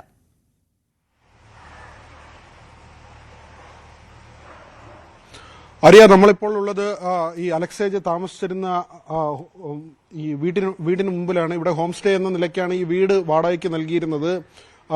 ഏതാണ്ട് 11 മാസത്തെ കരാർ, അങ്ങനെയാണ് ഈ വീട് എടുക്കുന്നത്. ഇത് നേരത്തെ തന്നെ 5 വർഷമായി ഇവിടേക്ക് വന്നു പോകുന്ന ഒരു രീതി ഉണ്ടായിരുന്നു. അലക്സേജ് ആരാണ് എന്നത് സംബന്ധിച്ച് ഈ വീടിന്റെ ഉടമസ്ഥനോ അതോടൊപ്പം തന്നെ ഈ വീട് ലീസിനെടുത്ത് ഇങ്ങനെ ഹോം സ്റ്റേ ആയി പ്രവർത്തിപ്പിക്കുന്ന ആളിനോ അറിയില്ലായിരുന്നു. ആ കാര്യമാണ് ഇപ്പോൾ ഈ നാട്ടുകാരും അവരുമായി ബന്ധപ്പെട്ട ആളുകളും പറയുന്നത്. പോലീസ് ഇതുമായി ബന്ധപ്പെട്ട കാര്യങ്ങൾ വിശദമായി പരിശോധിക്കുന്നുണ്ട്. 11-ാം തീയതിയാണ് അലക്സേജിന്റെ ഭാര്യയും കുഞ്ഞും മറ്റൊരു ബന്ധുവും ഈ വീട്ടിൽ നിന്ന് രാവിലെ 11-ാം തീയതി രാവിലെ ഈ വീട്ടിൽ നിന്ന് പുറത്തേക്ക് പോകുന്നു. അതായത് അവർ മനസ്സിലാക്കുന്നുണ്ട് അവർ ഇവിടെ ഉണ്ട് എന്ന കാര്യം. ഇന്റർപോൾ മനസ്സിലാക്കി അവർ പിടികൂടപ്പെടും എന്ന കാര്യം തിരിച്ചറിഞ്ഞതോടുകൂടി അലക്സേജ് ഇവരെ റഷ്യയിലേക്ക് കടക്കാൻ സഹായിക്കുകയായിരുന്നു. അവർ രാവിലെ തന്നെ ഇവിടെ നിന്ന് പുറപ്പെട്ടു പോകുന്നു. വൈകിട്ടോടുകൂടി അലക്സേജിന്റെ കാര്യങ്ങളെല്ലാം തന്നെ, അതായത് ഇവിടെ ഉണ്ടായിരുന്ന വസ്തുവകളെല്ലാം കൊണ്ടുപോകാൻ പറ്റുന്ന കാര്യങ്ങൾ അതെല്ലാം തന്നെ പാക്ക് ചെയ്ത് പുറത്തേക്ക് ഇറങ്ങുമ്പോഴാണ് വർക്കല പോലീസ് ഇവിടേക്ക് എത്തുന്നത്. ഒരു 5 മിനിറ്റിന്റെ വ്യത്യാസത്തിൽ പിടികൂടുകയായിരുന്നു എന്ന വിവരമാണ് പുറത്തു വരുന്നത്. അതായത് കുറച്ചുകൂടി സമയം വൈകിയിരുന്നെങ്കിൽ ഒരുപക്ഷെ ഈ അന്താരാഷ്ട്ര കുറ്റവാളി ഈ ഹോം സ്റ്റേയിൽ നിന്ന് രക്ഷപ്പെട്ടു പോകുന്ന ഒരു സാഹചര്യം ഉണ്ടായിരുന്നു. പോലീസ് പിടികൂടുമ്പോൾ 50,000 രൂപ കൈക്കൂലി കൊടുത്ത് ആ അറസ്റ്റ് ഒഴിവാക്കാനുള്ള ഒരു നീക്കം കൂടി ഈ അലക്സേജിന്റെ ഭാഗത്തു നിന്നുണ്ടാകുന്നു. നമ്മളിപ്പോൾ ദൃശ്യങ്ങളിൽ കാണുന്നത് 2 വീലറുകളാണ്. ഇവിടെ എത്തുന്ന ആളുകൾക്ക് യാത്ര ചെയ്യാൻ ഈ നാട്ടുകാർ തന്നെ വാടകയ്ക്ക് നൽകുന്ന വാഹനങ്ങളാണ്. ഈ വാഹനങ്ങളൊക്കെ ഉപയോഗിച്ചാണ് ഇവർ ഇവിടെ സഞ്ചാരം നടത്തിയിരുന്നത്. റഷ്യയുമായി ബന്ധമുണ്ട്. ലാറ്റ്വിയൻ പൗരത്വമുള്ള ആളാണ്. പക്ഷേ റഷ്യയിലാണ് പഠിച്ചത്. റഷ്യയിലാണ് ഈ ക്രിപ്റ്റോ കറൻസിയുമായി ബന്ധപ്പെട്ട സ്ഥാപനം നടത്തിയിരുന്നത്. അങ്ങനെ റഷ്യയിൽ വലിയ ബന്ധമുള്ള ആളായിരുന്നു. അതുകൊണ്ട് തന്നെയാണ് ഈ അമേരിക്ക റഷ്യ ബന്ധം ഇതിൽ വരുന്നതും അമേരിക്ക വലിയ സംശയത്തോടുകൂടി അലക്സേജിന്റെ ഈ ഇടപാടുകളെ കാണുന്നത്. അവിടെ സർക്കാരിന്റെ അമേരിക്കൻ ഭരണകൂടത്തിന്റെ സംവിധാനത്തിലുള്ള സ്ഥാപനങ്ങളിൽ വരെ നുഴഞ്ഞു കയറി സാമ്പത്തിക തട്ടിപ്പ് നടത്തുന്ന നിലയിലേക്ക് ഈ പ്രതി പോയിരുന്നു. ഇത് ഒരു 2 രാജ്യങ്ങൾ തമ്മിലുള്ള പ്രശ്നമായി തന്നെ മാറുന്നു. അലക്സേജിന് റഷ്യൻ ചാര സംഘടനയുമായി ബന്ധമുണ്ട് എന്ന തരത്തിലുള്ള ചില ആരോപണങ്ങൾ കൂടി വരുന്നുണ്ട്. ഏതായിരുന്നാലും അന്താരാഷ്ട്ര വാർത്താമാധ്യമമായ BBC-യിൽ വാർത്ത വന്നതോടുകൂടിയാണ് പ്രതി തന്റെ അടുത്ത ബന്ധുക്കളെ ഇവിടെ നിന്ന് റഷ്യയിലേക്ക് കയറ്റി അയക്കുന്നത്. അവരെ രക്ഷപ്പെടാൻ അവർ രക്ഷപ്പെട്ടു പോകുന്ന സാഹചര്യം സൃഷ്ടിച്ചത്. അതിനുശേഷം സ്വയം രക്ഷപ്പെടാൻ ശ്രമിക്കുമ്പോൾ കേരള പോലീസിന്റെ പിടിയിലാവുകയായിരുന്നു. അതിന് കാരണമായത് ഇന്റർപോൾ CBIയെ ഈ വിവരം അറിയിക്കുകയും CBI ആ വിവരം സംസ്ഥാന പോലീസിനെ അറിയിക്കുകയുമായിരുന്നു. തുടർന്ന് തിരുവനന്തപുരം ജില്ലാ പോലീസ് മേധാവി വർക്കല പോലീസിന് ഇത് സംബന്ധിച്ച വിവരം നൽകി. ഇങ്ങനെ ഒരു അന്താരാഷ്ട്ര കുറ്റവാളി ഇവിടെ താമസിക്കുന്നു, ട്രേസ് ചെയ്യണം എന്ന ഒരു വിവരം. പക്ഷെ പൂർണ്ണമായ വിവരം നൽകിയിരുന്നില്ല. പോലീസുകാരെ സംബന്ധിച്ച് റഷ്യൻ പൗരത്വം അല്ലെങ്കിൽ ലാറ്റ്വിയൻ പൗരത്വമുള്ള ഒരാൾ സംശയാസ്പദമായ രീതിയിൽ വർക്കല പ്രദേശത്ത് താമസിക്കുന്നു. ചില വിവരങ്ങൾ ഫോം ഇയാൾ നേരത്തെ തന്നെ നൽകിയിരുന്നു. അതിൽ പേരോ മറ്റ് കാര്യങ്ങളോ വ്യാജമായല്ല നൽകിയിരുന്നത്. യഥാർത്ഥ പേരും മറ്റു വിവരങ്ങളും തന്നെയാണ് നൽകിയിരുന്നത്. ഇതെല്ലാം തന്നെ ക്രോഡീകരിച്ചുകൊണ്ടുള്ള ഒരു അന്വേഷണമാണ് പോലീസിന്റെ ഭാഗത്തു നിന്നുണ്ടായത്. വളരെ പെട്ടെന്ന് തന്നെ, അതായത് ഇവിടെ നമുക്ക് ഈ വർക്കല പ്രദേശം അറിയാം, ഇവിടെ ധാരാളം ഹോം സ്റ്റേ ഉണ്ട്. ഇവിടെ വന്നൊരു അന്വേഷണം നടത്തുക അത്ര എളുപ്പമുള്ള കാര്യമല്ല. അങ്ങനെ ഒരു സ്ഥലത്ത് കൃത്യമായി ചെറിയ സമയത്തിനുള്ളിൽ പോലീസ് വന്ന് പരിശോധന നടത്തുകയും ആ പരിശോധനയിൽ ഇങ്ങനെ ഒരു കുടുംബം ഇവിടെ താമസിച്ചിരുന്നു എന്ന് മനസ്സിലാക്കുകയും ചെയ്യുന്നു. പക്ഷേ ഈ ചില വിവരങ്ങൾ ലഭിച്ച അടിസ്ഥാനത്തിൽ, പൂർണ്ണമായ വിവരങ്ങൾ ലഭിച്ചില്ലെങ്കിൽ കൂടി ഒരു കുറ്റവാളിയെയാണ് തേടുന്നത്. പക്ഷേ അങ്ങനെയുള്ള ഒരു കുറ്റവാളി അന്താരാഷ്ട്ര കുറ്റവാളിയാണ്. ഏതാണ്ട് 1.5 ലക്ഷം കോടിയുടെ തട്ടിപ്പ് അമേരിക്കയിലും യൂറോപ്യൻ രാജ്യങ്ങളിലുമായി നടത്തിയ ആളാണ്. തുടങ്ങിയ വിവരങ്ങൾ പോലീസിന്റെ കയ്യിൽ ഉണ്ടായിരുന്നില്ലെങ്കിൽ പോലും ഗുരുതരമായ കേസാണെന്നുള്ളത് പോലീസിന് അറിയാമായിരുന്നു. ഇങ്ങനെ ഒരു വീട്ടിൽ, ഒരു സാധാരണ ഒരു ഇരുനില വീടാണ്, സാധാരണ ഒരു വീടാണ്, ഇത്രയും സാമ്പത്തിക തട്ടിപ്പ് നടത്തിയ ഒരാൾ ഇങ്ങനെ ഒരു വീട്ടിൽ താമസിക്കുമെന്ന് കരുതുക വയ്യ. നമ്മൾ ഈ വീടിന്റെ ചില ദൃശ്യങ്ങളിലേക്ക് കൂടി പോകാം. നമുക്ക് അകത്തെ ദൃശ്യങ്ങൾ, ഇവിടെ ജനാലകൾ തുറന്നു കിടപ്പുണ്ട്. ഈ ദൃശ്യങ്ങൾ കണ്ടു കഴിഞ്ഞാൽ നമുക്ക് കൂടുതൽ കാര്യങ്ങൾ മനസ്സിലാകും.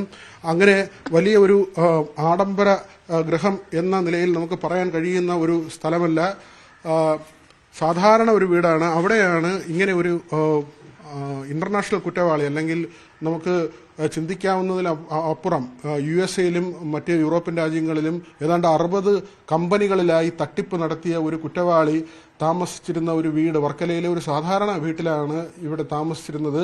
ഒരുപക്ഷെ അത് ഈ ഒരു തന്ത്രമായിരിക്കാം, താൻ പിടിക്കപ്പെടില്ല, ഇങ്ങനെ ഒരു വലിയ കുറ്റകൃത്യം ചെയ്ത ഒരാൾ ഇങ്ങനെ ഒരു സാധാരണ നിലയിലെ ജീവിതം നയിക്കില്ല എന്ന ഒരു വിശ്വാസത്തിന്റെ അടിസ്ഥാനത്തിലായിരിക്കാം ഇങ്ങനെ ഈ ഒരു വീട്ടിലേക്ക് വന്നതെന്ന് നമുക്ക് കരുതാം. പക്ഷേ അവിടെയാണ് പോലീസിന്റെ ഒരു ഇന്റലിജൻസ് അല്ലെങ്കിൽ കൃത്യമായി ഇന്റർപോൾ നൽകിയ വിവരത്തിന്റെ അടിസ്ഥാനത്തിൽ CBI നൽകിയ നിർദ്ദേശം, അതനുസരിച്ച് അന്വേഷണ സംഘം നടത്തിയ നീക്കങ്ങൾ, ഇതെല്ലാം തന്നെ അടിസ്ഥാനമാക്കി ഈ പിടികൂടൽ നടക്കുന്നു, അറസ്റ്റ് നടക്കുന്നു. പട്യാല കോടതിയിലേക്ക് കൈമാറാനുള്ള നടപടികളും സ്വീകരിച്ചു കഴിഞ്ഞു ഇതിനകം.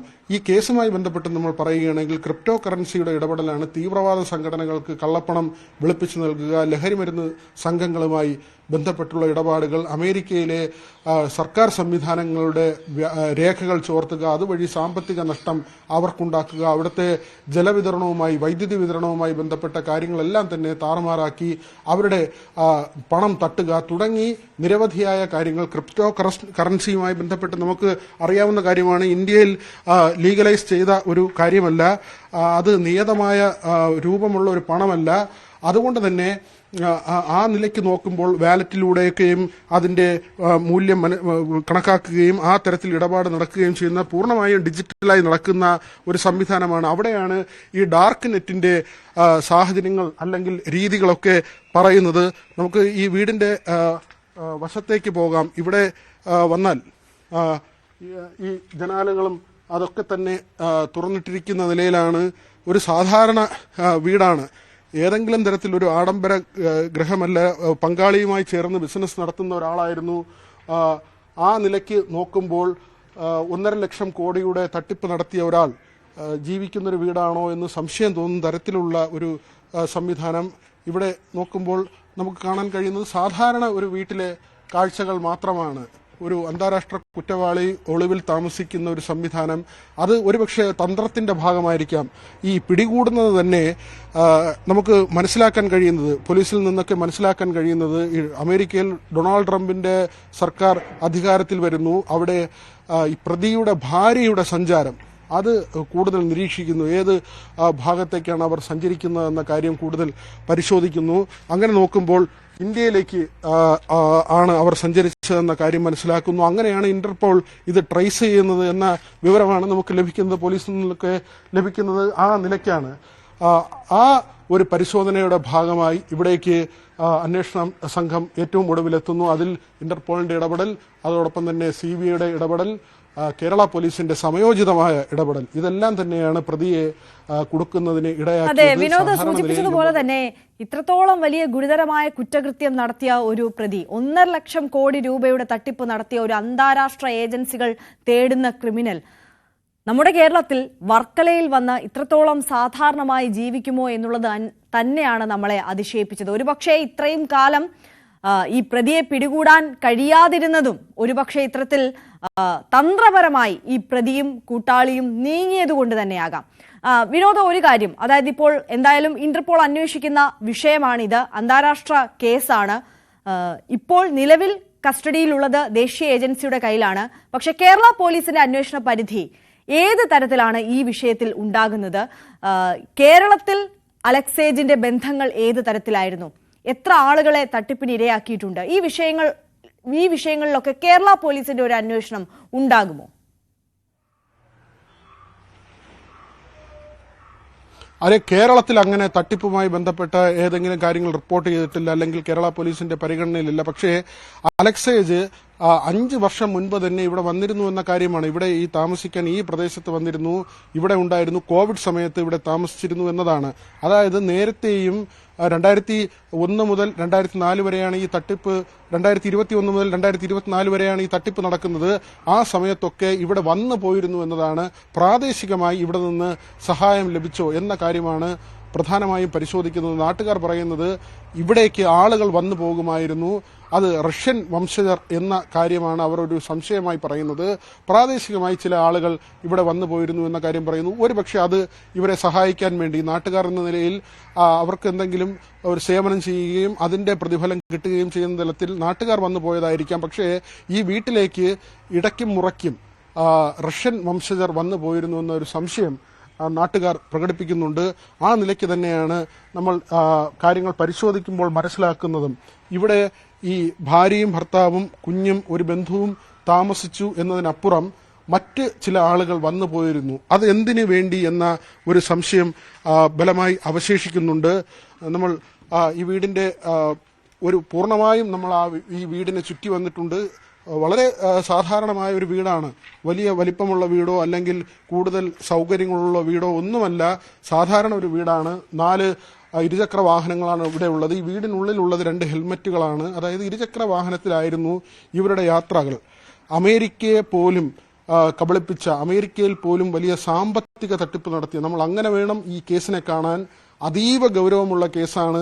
അമേരിക്കയിൽ സാമ്പത്തിക തട്ടിപ്പ്, യൂറോപ്യൻ രാജ്യങ്ങളിൽ സാമ്പത്തിക തട്ടിപ്പ്, അന്താരാഷ്ട്ര കമ്പനികൾ, ഏറ്റവും ബഹുരാഷ്ട്ര കമ്പനികളായ 60 കമ്പനികൾ അവരുടെ സോഫ്റ്റ്വെയറിൽ കയറി സാമ്പത്തിക തിരിമറി നടത്തുക, ആ പണം തട്ടിക്കുക, ലഹരി കടത്ത് സംഘങ്ങളുമായി ബന്ധപ്പെടുക, തീവ്രവാദ സംഘങ്ങളുമായി ബന്ധപ്പെടുക, അവർക്ക് വേണ്ടി കള്ളപ്പണം വെളുപ്പിക്കുക, റഷ്യയിൽ ഒരു സ്ഥാപനം തുടങ്ങുക, ആ സ്ഥാപനം ഒരു സഹപങ്കാളി കൂടിയുണ്ട്. ഇവർ രണ്ടുപേരും ഈ പ്രതിയുമായി ബന്ധപ്പെട്ട കാര്യങ്ങൾ പരിശോധിക്കുമ്പോൾ ലാറ്റ്വിയൻ പൗരത്വമുള്ള ആളാണ്. പഠിച്ചതും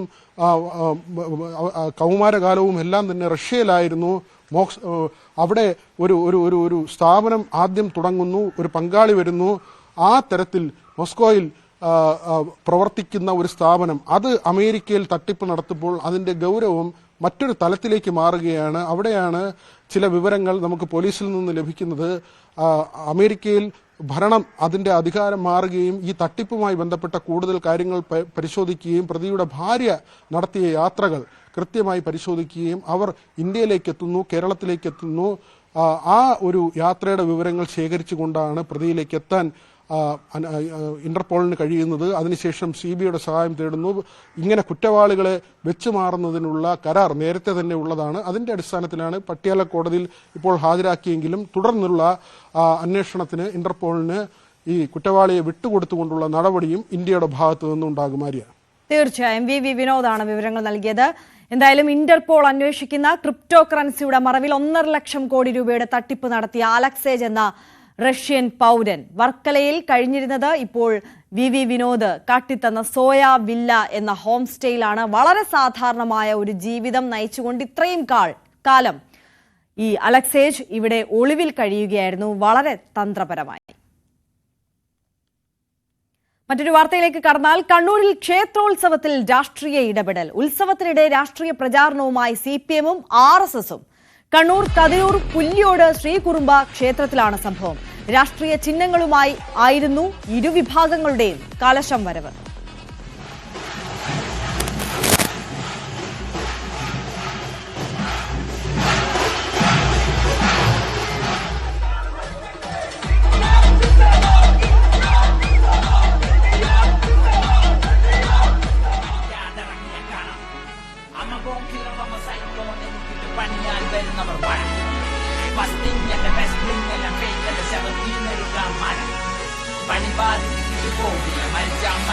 അതുവരെ രാജ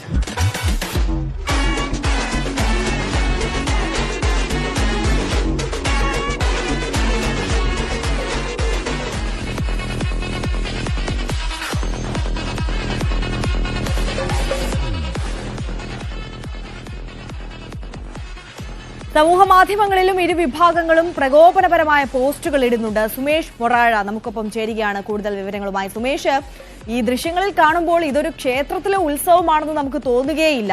സാധാരണയായി തെരഞ്ഞെടുപ്പുമായി ബന്ധപ്പെട്ടിട്ടൊക്കെ കലാശക്കൊട്ട് നടക്കുന്ന വേളയിലെ ദൃശ്യങ്ങളാണ് എന്നാണ് നമുക്ക് തോന്നിപ്പോകുന്നത്. അത്രത്തോളം പാർട്ടി പരമായിട്ടുള്ള ചിഹ്നങ്ങൾ, കൊടികൾ, ആഘോഷങ്ങളൊക്കെയാണ് ആ ഉത്സവ നഗരിയിൽ നടക്കുന്നത്. ഇതവിടെ ക്ഷേത്രങ്ങളിലേക്ക് ഒരു സ്ഥിരം കാഴ്ചയാണോ, അതോ ഈ ശ്രീകുറുമ്പ ക്ഷേത്രത്തിൽ മാത്രമാണോ ഇത്തരത്തിൽ ഒരു ആഘോഷം നടന്നത്? ഇതിനെതിരെ ഏതെങ്കിലും തരത്തിൽ ആരെങ്കിലും പരാതിയുമായി രംഗത്തെത്തിയിട്ടുണ്ടോ? തീർച്ചയായും ആര്യ, അതായത് കൊല്ലം കടക്കലിലെ വിവാദത്തിന് പിന്നാലെ ഇപ്പോൾ കണ്ണൂരിലും ഇത്തരം വാർത്തകൾ റിപ്പോർട്ട് ചെയ്യപ്പെടുകയാണ്. അതായത് കൊല്ലത്ത്, അതായത് കടക്കലിൽ വിവാദത്തിന് പിന്നിൽ CPM ആണെങ്കിൽ ഇപ്പോൾ കണ്ണൂരിൽ ഇതിന് പിറകിൽ CPM-ഉം അതുപോലെ തന്നെ BJP-യും RSS-ഉം പ്രതിഭാഗത്ത് നിൽക്കുന്നു എന്നുള്ളതാണ് പ്രധാനപ്പെട്ട കാര്യം. അതായത് കതിരൂർ പുല്യാട് കൂറുമ്പക്കാവിൽ ഒരു താലപ്പൊലി ഉത്സവത്തിന്റെ ഭാഗമായി ഇരു വിഭാഗങ്ങളും, അതായത് അവരുടെ രാഷ്ട്രീയ പ്രചരണ ഇടങ്ങളാക്കി അത്തരം ക്ഷേത്രോത്സവങ്ങളെ മാറ്റുന്നു എന്നുള്ളതാണ് പ്രധാനപ്പെട്ട വിഷയം. അതായത് ഉത്സവത്തിന്റെ ഭാഗമായി അവിടെ ഒരു താലപ്പൊലി ഉത്സവത്തിന്റെ ഭാഗമായി അവിടെ ഒരു കലശം വരവ് നടക്കുകയാണ്. അതിനിടയിൽ അല്ലെങ്കിൽ അതിന്റെ ഭാഗമായി കൊണ്ടാണ് ഇരു പാർട്ടികളും അവരുടെ ശക്തി പ്രകടനമായി ഇത്തരം ആഘോഷങ്ങളെ മാറ്റുന്നത്. അതായത് ആര് സൂചിപ്പിച്ചതുപോലെ തന്നെ തെരഞ്ഞെടുപ്പ് ഘട്ടങ്ങളിൽ സാധാരണ നടക്കാറുള്ളത് പോലെ തന്നെ മുദ്രാവാക്യ വിളികളും അതുപോലെ തന്നെ അവരുടെ പാർട്ടി ചിഹ്നങ്ങളും ഉയർത്തിപ്പിടിച്ചുകൊണ്ടുള്ള ശക്തി പ്രകടനം എന്ന രീതിയിലാണ് ഇപ്പോൾ ഈ ക്ഷേത്ര ഉത്സവങ്ങളിലും ഇതുപോലെയുള്ള, അതായത് കണ്ണൂർ പോലെയുള്ള സ്ഥലങ്ങളിൽ ഇത്തരം പ്രചരണ ആയുധങ്ങളാക്കി ക്ഷേത്ര ഉത്സവങ്ങളെ മാറ്റുന്നു എന്നുള്ളതാണ്. ഇതിൽ ആര് സൂചിപ്പിച്ചതുപോലെ തന്നെ ഇത് കണ്ണൂരിൽ ഇതൊരു ശക്തി പ്രകടനം എന്ന രീതിയിൽ തന്നെയാണ്. അതായത് മലബാർ, പ്രത്യേകിച്ച് കണ്ണൂരിൽ ക്ഷേത്രങ്ങൾ കൂടുതലുള്ള സ്ഥലങ്ങളാണ്, അതായത് കാവുകൾ കൂടുതലുള്ള സ്ഥലങ്ങളാണ്. അതാത് പ്രദേശങ്ങളിൽ അതാത് രാഷ്ട്രീയ പാർട്ടികൾക്ക് സ്വാധീനമുള്ള സ്ഥലങ്ങളുമായിരിക്കും. എന്നാൽ അത്തരം ഉത്സവങ്ങളെ അവരുടെ രാഷ്ട്രീയ സ്വാധീനമുള്ള സ്ഥലങ്ങളിൽ അവരുടെ പാർട്ടി ചിഹ്നങ്ങൾ അവിടെ ഉയർത്തിപ്പിടിക്കുകയും അവരുടെ ശക്തി തെളിയിക്കുകയും ചെയ്യുന്ന രീതിയാണ് സാധാരണ കണ്ണൂരിൽ കണ്ടുവരുന്നത്. അത്തരം ഒരു പ്രവണത തന്നെയാണ് കഴിഞ്ഞ ദിവസവും ഈ കൂറുമ്പക്കാവിലും കണ്ട ചിത്രം, അതായത് ഇപ്പൊ സമൂഹ മാധ്യമങ്ങളിൽ പ്രചരിച്ചുകൊണ്ടിരിക്കുന്ന വീഡിയോ. ഇത് ഭക്തജനങ്ങളിൽ സ്വാഭാവികം ഉണ്ടാക്കുന്ന ഒരു വെറുപ്പാണ് ഉണ്ടാക്കുന്നത്. അതായത് അവരുടെ ഭക്തി എന്ന് പറയുന്ന ഒരു സ്ഥലത്ത്, അവരുടെ ക്ഷേത്രങ്ങൾ ഭക്തജനങ്ങൾക്ക് അവരുടെ ഭക്തി സൗമ്യമായി അല്ലെങ്കിൽ അവരുടെ ഈ ഭക്തി പ്രകടിപ്പിക്കേണ്ട സ്ഥലത്ത് ഇത്തരം പ്രചരണ ഇടങ്ങളായി മാറുമ്പോൾ അവരുടെ അത്തരം ആ ഒരു ഭക്തികൾക്കൊക്കെ അലവസരപ്പെടുത്തുന്ന വിധത്തിൽ അല്ലെങ്കിൽ ബുദ്ധിമുട്ടുണ്ടാക്കുന്ന വിധത്തിലാണ് ഈ രാഷ്ട്രീയ പാർട്ടികളുടെ പ്രചരണങ്ങൾ അല്ലെങ്കിൽ പ്രചരണ രീതിയിൽ പോലുള്ള ഇത്തരം ആഘോഷങ്ങൾ മാറുന്നു എന്നുള്ളതാണ് ഭക്തജനങ്ങളുടെ ഉള്ള ആക്ഷേപം. അതായത് ഇതിനെതിരെ ഹിന്ദു ഐക്യവേദി പരാതി കൊടുത്തിട്ടുണ്ട്. അതായത് CPM ആണ് ഇത്തരം ഒരു പ്രചരണം അവിടെ നടത്തിയത് എന്നാണ് ആദ്യം റിപ്പോർട്ട് ചെയ്യപ്പെട്ട വാർത്ത. അതിനെതിരെ ഹിന്ദു ഐക്യവേദി പരാതി കൊടുത്തു എന്നാണ് ഞങ്ങൾ ഉൾപ്പെടെ റിപ്പോർട്ട് ചെയ്തത്. എന്നാൽ ഈ വാർത്ത പുറത്തു വന്ന ഉടൻ തന്നെ സോഷ്യൽ മീഡിയയിൽ BJPയും ഇത്തരം പ്രചരണങ്ങളുമായി മുന്നോട്ട് പോകുന്നു എന്നുള്ള വാർത്തയാണ് സ്വാഭാവികമായും സോഷ്യൽ മീഡിയയിൽ പ്രചരിച്ചു വന്നത്. തീർച്ചയായും സുമേഷ് മൊറാഴയാണ് വിവരങ്ങൾ നൽകിയത്. എന്തായാലും കണ്ണൂർ കതിരൂർ പുല്യോട് ശ്രീകുറുമ്പ ക്ഷേത്രത്തിലാണ് ഇത്തരത്തിൽ ഒരു തെരഞ്ഞെടുപ്പുമായി ബന്ധപ്പെട്ടിട്ടൊക്കെ നടക്കുന്ന കലാശക്കൊട്ടുമായി സമാനമായ തരത്തിൽ ഉത്സവ ആഘോഷം നടത്തിയിരിക്കുന്നത്. ഈ കലശം വരവിൽ നമുക്ക് ആ ദൃശ്യങ്ങളിൽ തന്നെ കാണാം, ഉയർന്നു കാണുന്നത് CPMന്റെയും RSSന്റെയും ഒക്കെ കൊടികളും തോരണങ്ങളും അത്തരത്തിലുള്ള മുദ്രാവാക്യം വിളികളും ഒക്കെ തന്നെയാണ്. ക്ഷേത്രം എന്ന് പറയുമ്പോൾ അത് വിശ്വാസികൾക്കുള്ള ഇടമാണ്, അവർ പ്രാർത്ഥിക്കാൻ വേണ്ടി വരുന്ന ഇടമാണ്, അത്തരത്തിലുള്ള ആചാരങ്ങളും ആഘോഷങ്ങളും മാത്രം നടക്കേണ്ട ഇടമാണ്. പക്ഷെ അത് രാഷ്ട്രീയ പ്രചാരണത്തിനുള്ള, പരസ്പരം കൊമ്പ് കോർക്കുന്നതിനുള്ള വേദിയാക്കി മാറ്റിയിരിക്കുന്നു എന്നുള്ളതാണ് സാഹചര്യം.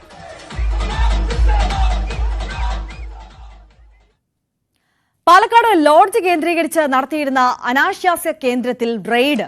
ലോഡ്ജ് ഉടമ ഉൾപ്പെടെ 7 പേർ അറസ്റ്റിലായി. ഇതര സംസ്ഥാന സ്ത്രീകളെ മാസശമ്പള അടിസ്ഥാനത്തിൽ നിയമിച്ചായിരുന്നു അനാശാസ്യ പ്രവർത്തനം. ആയിഷത്തുൽ ഷംന ചേരുന്നു വിവരങ്ങളുമായി. ഷംന, ഈ സംഘത്തിലേക്ക് പോലീസ് എത്തുന്നത് എങ്ങനെയാണ്? ആര്യ, കൃത്യമായ വിവരത്തിന്റെ അടിസ്ഥാനത്തിൽ തന്നെ, രഹസ്യ വിവരത്തിന്റെ അടിസ്ഥാനത്തിലാണ് പോലീസ് ഈ ലോഡ്ജ് കേന്ദ്രീകരിച്ച് റെയ്ഡ് നടത്തുന്നത്. ഇന്ന് പുലർച്ചെയായിരുന്നു റെയ്ഡ്. ഇതിൽ തന്നെ ഈ പാലക്കാട് വിക്ടോറിയ കോളേജിന്റെ സമീപത്തെ ലോഡ്ജിൽ നിന്നാണ് 4 സ്ത്രീകളെയും 2 പുരുഷന്മാരെയും ഇപ്പോൾ പോലീസ് അറസ്റ്റ് ചെയ്തിട്ടുള്ളത്. ഇവരെ കഴിഞ്ഞ കുറെ കാലങ്ങളായി ശമ്പളത്തിന് കൊണ്ടുവന്ന് അനാശാസ്യ പ്രവർത്തനങ്ങൾക്ക് ഉപയോഗിക്കുകയായിരുന്നു എന്നാണ് കണ്ടെത്തൽ. ഒപ്പം തന്നെ പാലക്കാട് റെയിൽവേ സ്റ്റേഷന്റെ സമീപത്തെ ഒരു ലോഡ്ജിലും ഇത്തരത്തിൽ കഴിഞ്ഞ ദിവസം ഒരു റെയ്ഡ് നടന്നിരുന്നു. ഈ 2 ഹോട്ടൽ ഉടമയും ഒരാളാണ് എന്നാണ് ഇപ്പോൾ പോലീസ് നൽകുന്ന വിവരം. അങ്ങനെയെങ്കിൽ ഈ റെയിൽവേ സ്റ്റേഷന് സമീപത്തുള്ള ലോഡ്ജിലും ഇത്തരത്തിലുള്ള സംഭവങ്ങൾ എന്തെങ്കിലും ഉണ്ടോ എന്നതടക്കമുള്ള അന്വേഷണങ്ങൾ ഇനി പുരോഗമിക്കേണ്ടതുണ്ട്. നിലവിൽ ഏറ്റവും ഗുരുതരമായ ഒരു വിവരം, അല്ലെങ്കിൽ കഴിഞ്ഞ കുറേ കാലങ്ങളായി ഇത്തരത്തിലുള്ള അനാശാസ്യ പ്രവർത്തനങ്ങളൊക്കെ കേരളത്തിൽ ഇപ്പോൾ ഉണ്ടോ എന്നാണ് വാർത്ത കാണുന്ന പല ആളുകളും ചോദിക്കുക. കാരണം കഴിഞ്ഞ കുറേ കാലങ്ങളായി അത്തരത്തിലുള്ള വാർത്തകളൊന്നും പുറത്തു വരാറില്ല. പക്ഷേ കൃത്യമായി രഹസ്യ വിവരം ലഭിച്ചതിന്റെ അടിസ്ഥാനത്തിൽ ഇന്ന് പാലക്കാട് SP യുടെ നേതൃത്വത്തിൽ നടത്തിയ റെയ്ഡിലാണ് ഇങ്ങനെ 4 യുവതികളടക്കം പിടിയിലാകുന്നത്. ഇവർക്ക് മാസ ശമ്പളം ആയിരുന്നു നൽകിയിരുന്നത്. അങ്ങനെ വിവിധ ഇടങ്ങളിലേക്ക് ഇവരെ അനാശാസ്യ പ്രവർത്തനങ്ങൾക്കായി പറഞ്ഞയക്കുകയും ഈ ലോഡ്ജിൽ ഇത്തരം പ്രവർത്തനങ്ങൾ നടക്കുകയും ചെയ്തതായാണ് ഇപ്പോൾ കണ്ടെത്തലാര്യം.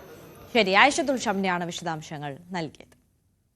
മറ്റൊരു വാർത്തയിലേക്ക് കടന്നാൽ, മംഗളൂരുവിൽ തോക്കുകളും വെടിയുണ്ടകളുമായി 5 മലയാളികൾ അറസ്റ്റിൽ. സംഘത്തിൽ നിന്ന് 12 കിലോ കഞ്ചാവും പിടികൂടി.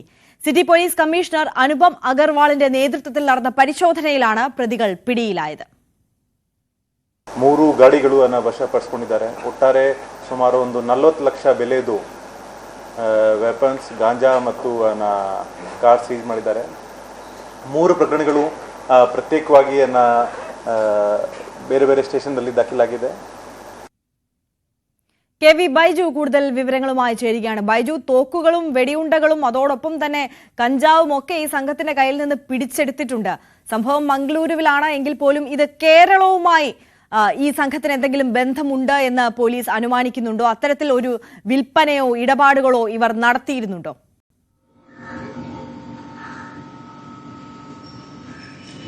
ആര്യ, മലയാളികളായ 5 പേരാണ് ഇത്തരത്തിൽ മംഗളൂരുവിൽ പിടിയിലായത്. 3 സ്ഥലങ്ങളിലായി നടത്തിയ പരിശോധന, വ്യത്യസ്ത ഇടങ്ങളിൽ നടത്തിയ പരിശോധനയാണ് ഈ 5 പേരും അറസ്റ്റിലായിരിക്കുന്നത്. അതായത് മംഗൽപാടി സ്വദേശിയും മലപ്പുറം കൊണ്ടോട്ടിയിലെ താമസക്കാരമായ അബ്ദുൾ ലത്തീഫ് എന്ന തോക്ക് ലത്തീഫ്, ഒപ്പം പൈവളിക സുഗതക്കട്ടയിലെ മൻസൂർ, മഞ്ചേശ്വരം കടമ്പാർ സ്വദേശികളായ മുഹമ്മദ് അസ്കർ, മുഹമ്മദ് സാലി, അതുപോലെ തന്നെ ഭീമനടി എളേരി കുന്നുങ്കൈ സ്വദേശി നൌഫൽ. ഇത്തരത്തിൽ 5 പേരാണ് ഈ മംഗളൂരു പോലീസിൽ അറസ്റ്റ് ചെയ്തത്. ഇവരുടെ കയ്യിൽ നിന്നും തോക്കുകളും അതുപോലെ തന്നെ ഈ തിരകളും ഒപ്പം 12 കിലോ കഞ്ചാവും പിടികൂടിയിട്ടുണ്ട്. ഈ ലത്തീഫ് എന്ന് പറയുന്ന ആൾക്കെതിരെ 13ഓളം ക്രിമിനൽ കേസുകൾ വിവിധ പോലീസ് സ്റ്റേഷനുകളായി കേരളത്തിലും കർണാടകത്തിലുമായിട്ടുണ്ട്. ഇയാൾ പ്രധാനമായും കൊലപാതക ശ്രമം, തട്ടിക്കൊണ്ടുപോകൽ തുടങ്ങി വിവിധ വകുപ്പുകളിലായി 13 കേസുകളാണ് ഇയാൾക്കെതിരെയുള്ളത്. അതുപോലെ തന്നെ ഈ പിടിയിലായ എല്ലാവർക്കുമെതിരെ പല സ്റ്റേഷനുകളിലായി കേരളത്തിലും കർണാടകത്തിലുമായി നിരവധി കേസുകളുണ്ട്. ലഹരി കേസ് ഉൾപ്പെടെ നിരവധി കേസുകളുണ്ടെന്നാണ് പോലീസ് പറയുന്നത്. എന്തായാലും ഈ കേരളത്തിലേക്ക് വലിയ തോതിൽ കഞ്ചാവ് ഉൾപ്പെടെയുള്ള മയക്കുമരുന്ന് സാധനങ്ങളെല്ലാം എത്തിക്കുന്നത് കർണാടകയിൽ നിന്നാണ്. ഈ സംഘം ഇത്തരത്തിൽ കേരളത്തിലേക്ക് കൊണ്ടുവരാൻ ഉദ്ദേശിച്ചിരുന്ന 12 കിലോ കഞ്ചാവാണ് ഇത്തരത്തിൽ പിടികൂടിയത്. ഇവരുടെ വാഹനവും പോലീസ് പിടിച്ചെടുത്തിട്ടുണ്ട്. എന്തായാലും മംഗളൂരിൽ ഏതാനും മാസങ്ങൾക്ക് മുൻപാണ് ബാങ്ക് കൊള്ളയടിക്കുന്ന ഒരു സാഹചര്യം ഉണ്ടായത്. അതായത് തോക്ക് ചൂണ്ടി പട്ടാപ്പകൽ ബാങ്ക് കൊള്ളയടിച്ച് 2 കോടിയോളം രൂപ മോഷ്ടിച്ചൊരു സംഭവം ഉണ്ടായി. ഇതിന്റെ അടിസ്ഥാനത്തിൽ വലിയ തോതിൽ പരിശോധന കർശനമാക്കിയിരുന്നു. പ്രത്യേകിച്ച് തലപ്പാടി അതിർത്തിയിലൊക്കെ വലിയ പരിശോധനയാണ്. ഇത്തരത്തിലുള്ള പരിശോധനയിലാണ് ഈ സംഘം കുടുങ്ങിയത്. ഇവർ കൃത്യമായി പോലീസ് പറയുന്നത് ഇവർ കൃത്യമായി ഒരു ആസൂത്രണം ചെയ്ത് കവർച്ചയോ മറ്റോ ലക്ഷ്യമിട്ട് പോയ ഒരു സംഘമാണെന്ന് തന്നെയാണ്. ഇവരെ കൂടുതൽ ചോദ്യം ചെയ്യുന്നുണ്ടെന്ന് തന്നെയാണ് പോലീസ് വ്യക്തമാക്കുന്നത്. എന്തായാലും നിരവധി ക്രിമിനൽ കേസുകൾ ഇവർക്കെതിരെ ഉണ്ടെന്ന് തന്നെയാണ് പോലീസ് വ്യക്തമാക്കുന്നത്. അത് നേരത്തെ സൂചിപ്പിച്ചതുപോലെ തന്നെ കൊലപാതകം, വധശ്രമം ഉൾപ്പെടെയുള്ള കേസുകളാണ്. ഈ അബ്ദുൾ ലത്തീഫൊക്കെ വലിയ തോതിൽ ഈ തോക്കൊക്കെ ഈ കർണാടകയിലെ വിവിധ സ്ഥലങ്ങളിലുണ്ടായ ഈ സംഭവത്തിലൊക്കെ തോക്ക് ഇത്തരത്തിൽ വിതരണം ചെയ്ത ഒരാൾ കൂടിയാണ് ലത്തീഫ്. ഒപ്പം വലിയ തോതിൽ ലഹരിക്കടത്താണ് ഈ സംഘം ചെയ്യുന്നത്. പ്രത്യേകിച്ച് ഗോവ, കർണാടക കേന്ദ്രീകരിച്ചാണ് കേരളത്തിലേക്ക് വലിയ തോതിൽ മയക്കുമരുന്ന് ഉൾപ്പെടെ എത്തുന്നത്. അത്തരം വസ്തുക്കൾ കൊണ്ടിരുന്നതിനെയും മയക്കുമരുന്ന് ഉൾപ്പെടെ എത്തിക്കുന്നതിലെ പ്രധാന കണ്ണികളാണ് ഇവരെന്നാണ് പറയുന്നത്. ബംഗളൂരിൽ നിന്നും ഇത്തരത്തിൽ രാസലഹരി ഉൾപ്പെടെയുള്ള വസ്തുക്കളും കൊണ്ടുവരുന്നുണ്ട്. ഈ സംഘം പ്രധാനമായും ഈ മേഖല കേന്ദ്രീകരിച്ച് വലിയ തോതിൽ മാഫിയ പ്രവർത്തനം നടത്തുന്ന ഒരു സംഘം തന്നെയാണ്. എന്തായാലും ഈ കർണാടക കേന്ദ്രീകരിച്ച് വലിയ തോതിലുള്ള മാഫിയ സംഘങ്ങൾ വളരുന്നു. അതിനെതിരെ പോലീസ് ശക്തമായ നടപടിയുമായി ഇപ്പോൾ രംഗത്ത് വരുന്നു. ഈ കേരളവും മലയാളികളാണ് ഈ 5 പേരും എന്നതാണ് അതിൽ ഏറ്റവും പ്രധാനം. 5 പേരും മലയാളികളായവരാണ്. മലപ്പുറം, കാസർഗോഡ് സ്വദേശികളാണ് ഇപ്പോൾ അറസ്റ്റിലായിരിക്കുന്നത്. ഇവരെ കൂടുതൽ ചോദ്യം ചെയ്യുന്നുണ്ട്. ഇവരുടെ പദ്ധതി എന്തായിരുന്നു എന്ന്. കാരണം ഈ തോക്കും തിരകളും ഇത്തരത്തിൽ ഒക്കെ ആയാണ് ഇവർ യാത്ര ചെയ്തിരുന്നത്. എല്ലാവരുടെ കയ്യിലും ഇത്തരത്തിൽ തോക്കുണ്ടായിരുന്നു. 3 സ്ഥലങ്ങളിൽ പിടികൂടിയവരുടെ കയ്യിലും തോക്കും തിരകളും പോലീസ് പിടിച്ചെടുത്തിട്ടുണ്ട്. എന്നാലും മംഗളൂരുവിലും പരിസര പ്രദേശങ്ങളിലും അതുപോലെ തന്നെ കേരള കർണാടക അതിർത്തിയിലും ശക്തമായ പരിശോധന വരും ദിവസങ്ങളിലും ഉണ്ടാവുമെന്ന് തന്നെയാണ് city police commissioner Anupam Agarwal വ്യക്തമാക്കുന്നത്. ആര്യ, തീർച്ചയായും കെ വി ബൈജു ആണ് വിവരങ്ങൾ നൽകിയത്. എന്തായാലും മംഗളൂരുവിൽ തോക്കുകളും വെടിയുണ്ടകളുമായി ഒപ്പം ലഹരിയുമായി 5 മലയാളികളാണ് പിടിയിലായിരിക്കുന്നത്. സ്പോട്ട് ലൈവിന്റെ സമയം ഇവിടെ പൂർണ്ണമാവുകയാണ്. നമസ്കാരം.